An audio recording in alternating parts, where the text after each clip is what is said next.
कृपारी छाना चालू सखी हरि सुंदरा जमैया है सुहावन लागे हरि पारी छाना चालू सखी हरि सुंदरा जमैया है सुहावन लागे हरि दुआरा आएलन नंदलाल हे सुहावन लागे आहे दुआरा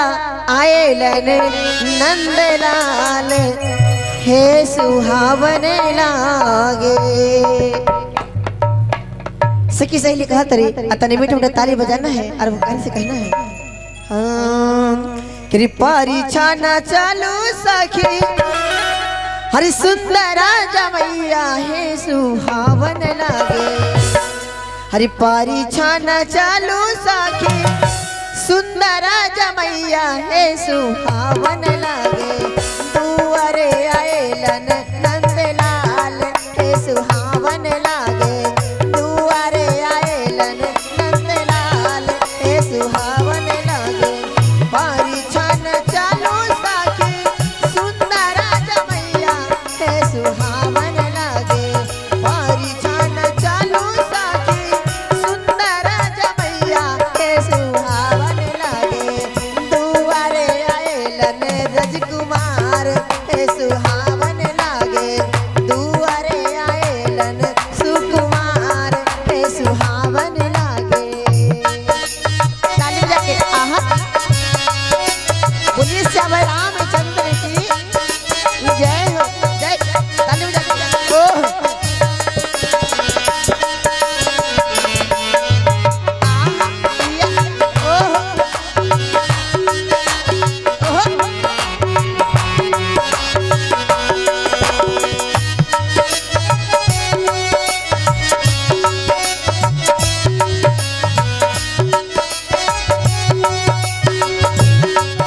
ओह क्या बात आहा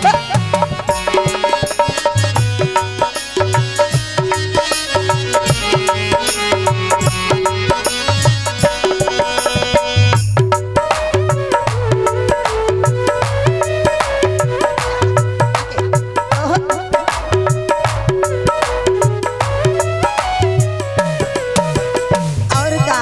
और दामाद पर से खाते जेबू ना तो तनी खुशी तनी सा मुस्कुरा के तनी हंस के है ना क्योंकि खुशी का मौका है और क्या श्यामा चामा चमके सखी सिरवा के तजवा है सुहावन लागे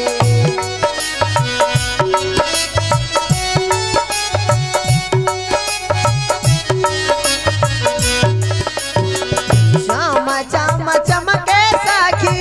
सिरवा के ताज है सुहावन लागे नायना में काजरा अनूप है सुहावन लागे नायना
प्रिय सुकुमारी दलथिन आंचल ओढ़ाई हे सुहावन लागे, हे सुहावन लागे चालथि न पाहुन श्री राम, हे सुहावन लागे चालथि न पाहुन श्री राम, हे सुहावन लागे। ओहो क्या बात है, आहा ओहो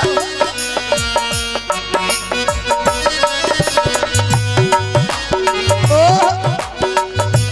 ताली बजा आहा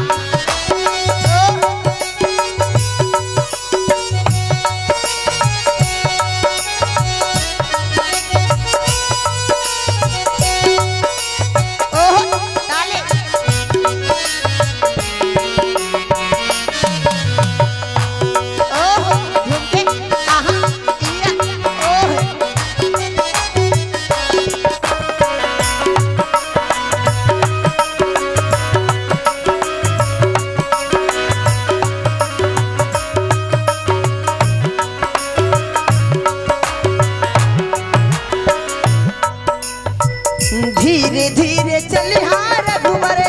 आंचल न फाटे हे सुहावन लागे, धीरे धीरे चलिहार घुमरे आंचल न फाटे हे सुहावन लागे, हे सुहावन लागे